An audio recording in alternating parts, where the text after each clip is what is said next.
is doing effort to propagate Buddhism abroad. So the title of my presentation is Korean Buddhism Abroad, a critical examination of overseas propagation strategies of Jogi Order's Hammam Son Center. So, first of all, I want to introduce about my Buddhist order, Jogi Order. The Jogi Order officially founded in 1962 in the celibate monastics as a monastic monk-oriented order. So, my order does not monks marry.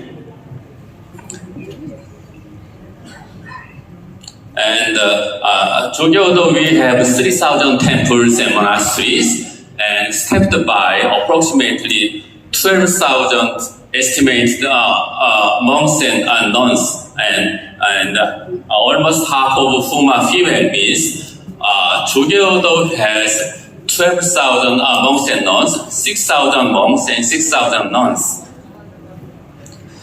And since the peak of 532 new postulants in 1999, the number of annual monastic recruits within the order has progressively fallen to just 63 in 2022. Means the number of the newcomers to Jogi Order has been decreasing dramatically. So in 1999, we had more than 500 a year new recruit newcomers to become monks and nuns, but 2 years ago, only 63 came to temple to become monks and nuns. And this is their ceremony to become monks and nuns. And why the number decreases so dramatically? There are, we can say, some reasons that, first of all, problem is that the South Korean birth rate has dropped by over half since the 1990s. So now, Korean birth rate is less than 1%, 0.6%. So no babies to send the temples.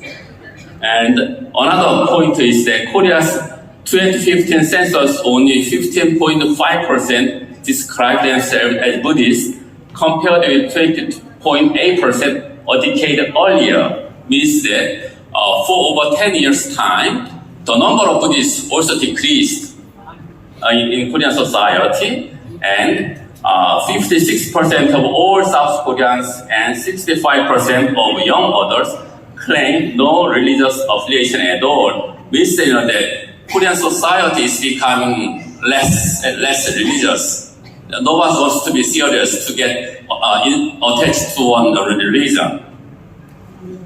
And this trend is further reflected in the order's overseas temples. Only 84 temples listed in the 2020 edition of the Handbook of Korean Temples Abroad, a reduction of 57% in temples over the previous decade.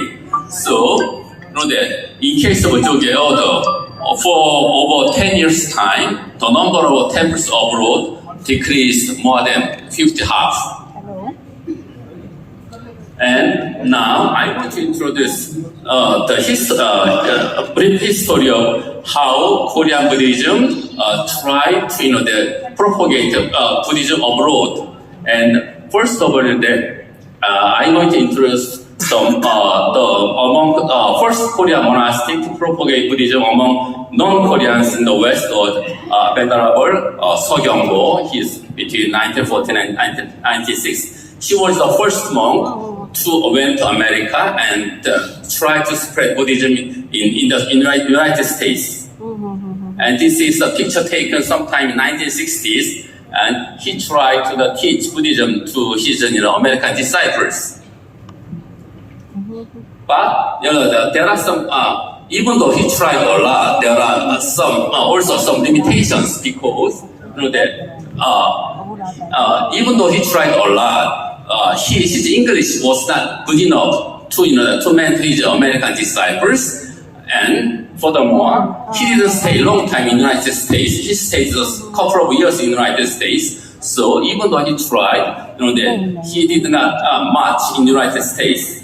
Anyway, he was the first Korean monk who went to the United States.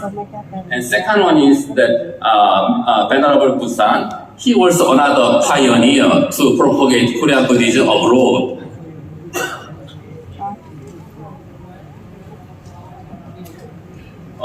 Venerable Busan, he established his temple in 1974, first of all in United States, and he tried travel over Europe and United States to propagate Buddhism there. And during his lifetime, he had many foreign disciples. But problem is, after his passing away, most of the temples abroad just closed and then disappeared. This is the Master Busan has foreign disciples. And another Korean master is maybe the most impactful individual to promote Korean Buddhism abroad was Zen Master Sungsan. Maybe he was the most famous Korean monk in abroad because to propagate Buddhism to the West. And he was the first official, official missionary appointed by Joge Odo, and also he was the founder of the Kwanum School of Zen. And Master Sungsan, he understood that, propagating original Buddhism to the West is difficult. So he changed a little bit the direction, and so he just he allowed his disciples that they do not really shave their heads, and they also could marry, and also that there is no discrimination between men and women. So even the women disciples, they went to the positions of